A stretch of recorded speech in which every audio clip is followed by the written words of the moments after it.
안녕하세요. 다이나비 경제TV 2025년 5월 7일 긴 연휴가 끝나고 돌아온 경제방송 리뷰 시간입니다.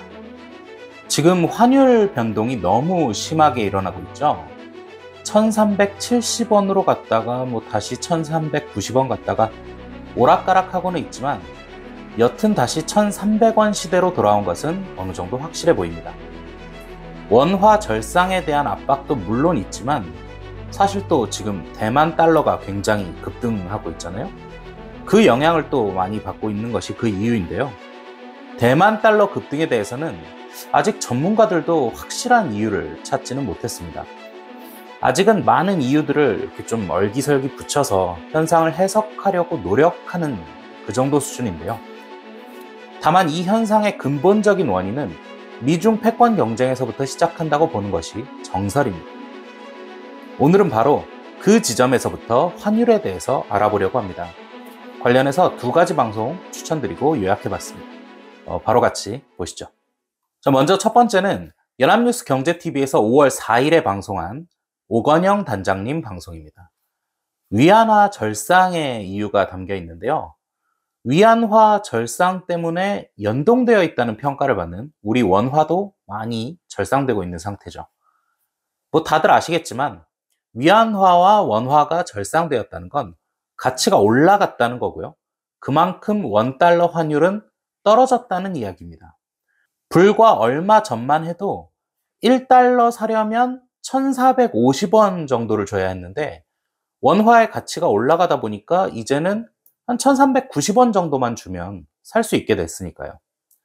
여튼 이렇게 위안화와 원화가 절상된 이유를 살펴보면 트럼프의 속내를 알 수 있다. 미국이 중국을 완전히 고립시키는 것이 목적이 아니다. 이런 재밌는 이야기입니다. 간단히 요약하자면 미국 트럼프 행정부는 중국이 소비를 늘리고 미국은 제조업을 늘리는 방향으로 가면서 무역 적자를 해소하려고 하는데요. 이 관세 전쟁이니 뭐니 아무리 해도 사실 근본적인 적자의 이유는 미국 물건이 안 팔려서잖아요. 결국엔 어디선가 이익을 가져와야 된다는 말이죠. 그 무역 적자 해소를 최대 생산국이자 최대 소비국의 가능성까지 가지고 있는 중국을 통해서 하고 싶은 겁니다. 이게 즉 중국이 미국의 물건을 좀 더 많이 사줬으면 하는 바람인 거죠. 특히나 위안화 절상 같은 경우에는 수출엔 좀 불리할 수 있지만 수입에서는 유리하잖아요. 이러면 수입 물가도 좀 낮아지고 전체적인 내수 소비의 증가도 바라볼 수 있게 됩니다. 중국이 여튼 물건을 좀 사는 국가가 되어야 한다는 얘기죠.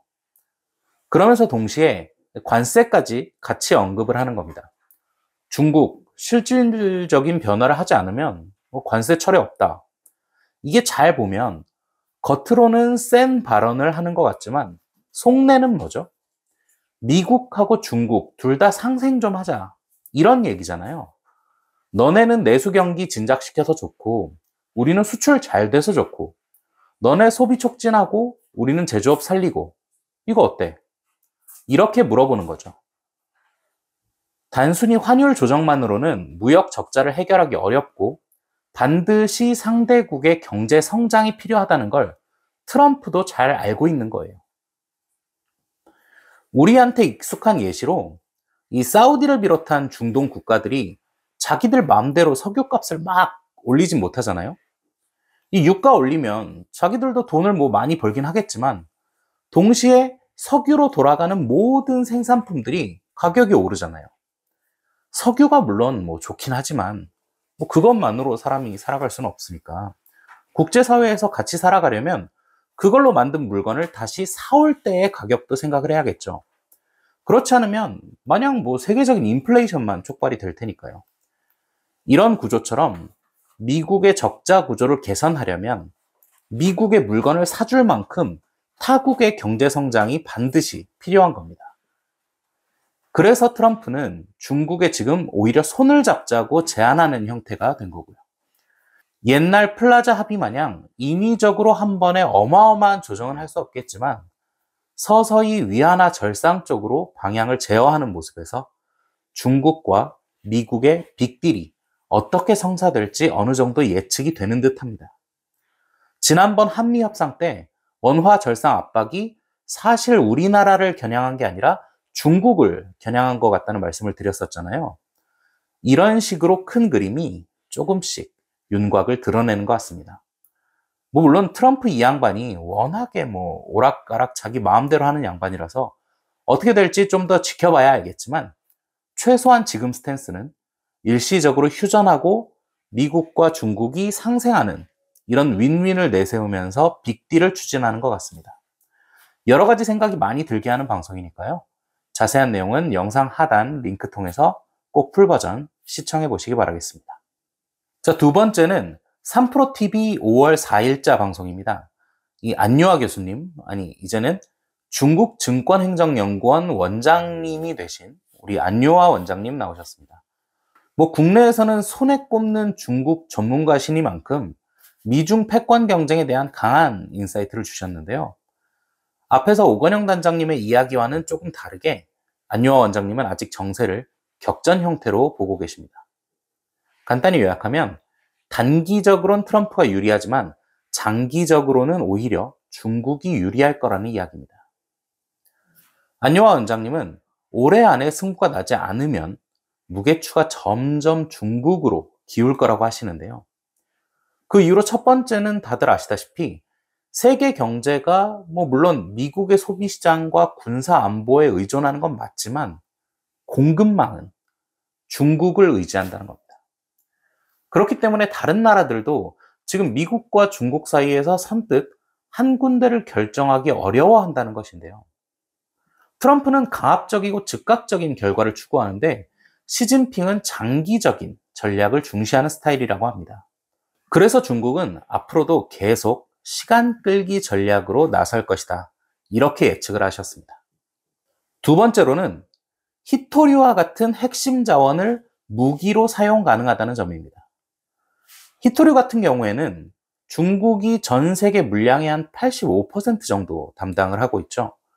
물론 히토류 자체는 미국에도 굉장히 많습니다. 하지만 히토류는 캐는 게 아니라 정제하는 게 까다롭거든요.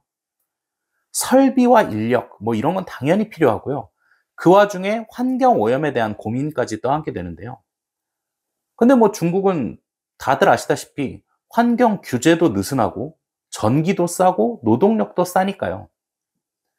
그래서 정제하는데 굉장히 시스템을 잘 갖출 수 있게 돼 있는 거죠.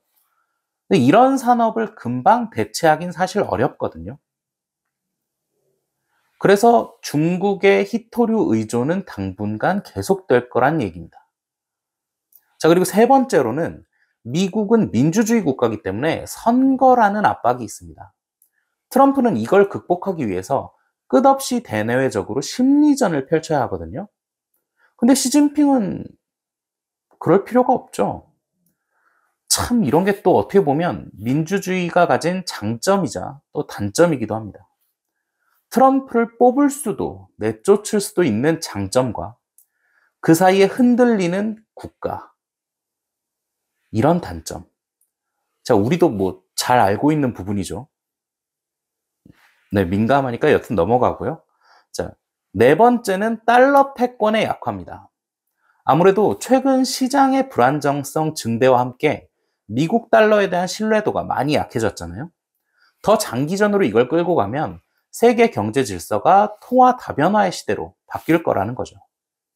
위안화는 물론이고 비트코인 같은 대체 통화의 중요성이 점점 증가할 거라는 이야기입니다. 안유아 원장님은 아무래도 중국 쪽 시선에 무게를 두고 미중 패권 경쟁을 바라보시는 만큼 빅딜이나 이런 부분보다는 지연전, 장기전 이쪽으로 생각을 하고 계시는 듯합니다. 확실히 장기전으로 가면 다른 건 몰라도 트럼프가 내부적으로 받는 압박만큼은 엄청 세지긴 할 것 같네요. 이대로 협상이 지연된다면 곧 다가올 수출입 대란이나 물가 폭등 같은 어려운 고비에서 미국인들 설득시키기라는 게 정말 어렵긴 할 것 같습니다. 과연 중국의 장기전 전략이 먹힐지 아니면 트럼프의 빅딜이 먹힐지가 미중 패권 경쟁의 관건이 되겠네요. 자세한 내용은 영상 하단의 링크 통해서 풀 버전 꼭 시청해 보시기 바라겠습니다. 자, 다이나비 경제TV 2025년 5월 7일. 오늘은 미중 패권 경쟁을 어느 정도는 결이 다른 두 시각으로 읽고 요약해보는 시간을 가졌습니다. 과연 글로벌 경제는 어디로 움직이게 될지, 또 이거에 따라서 환율은 또 얼마나 급변할지, 그리고 그 사이에서 우리나라는 어떤 선택을 할지. 앞으로도 다이나비 경제TV에서 꾸준히 소식 요약하고 전하도록 하겠습니다. 도움이 되셨길 바라면서 이만 마치겠습니다. 구독과 좋아요 부탁드립니다. 감사합니다.